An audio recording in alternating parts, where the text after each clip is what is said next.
बात दोहराई। 2 साल सरकार को बचते बचाते निकले, ऐसा भी उन्होंने कहा और न्यूज 18 के साथ उन्होंने खुलकर हर बात साझा की और सुपर एक्सक्लूसिव बातचीत न्यूज 18 के साथ की।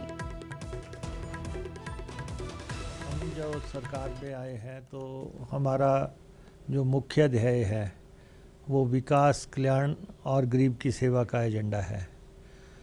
और इस दौरान हमने जो रोड मैप प्रदेश का तय किया है और किस ढंग से हम हिमाचल प्रदेश को आगे लेके जाएंगे, इन 2 सालों में लगभग वो स्थितियां काफ़ी साफ़ हो गई हैं।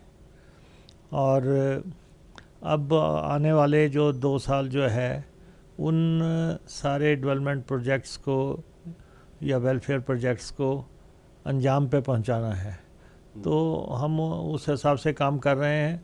बाकी भारतीय जनता पार्टी ने इस दफ़ा रचनात्मक विपक्ष की भूमिका नहीं निभाई है।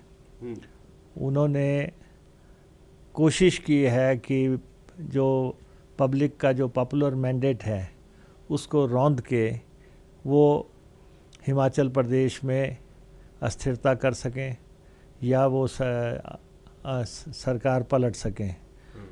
संभव ऐसा संभव नहीं हुआ।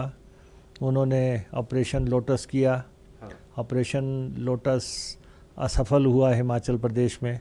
और यही नहीं, हमने जितनी सीटें हमें शुरुआत में मिली थी, 40 सीट्स थी हमारी, और हमने जब दोबारा 9 सीटों पे इलेक्शन हुए, आपको मालूम है कि विधानसभा में मसले गए, सुप्रीम कोर्ट तक गए, और उसके बाद जब प्रदेश में चुनाव हुआ तो हम 6 सीटें जीतने में कामयाब हुए 9 में से, और हम फिर 40 पे हो गए, हमारी सरकार स्थिर हो गई।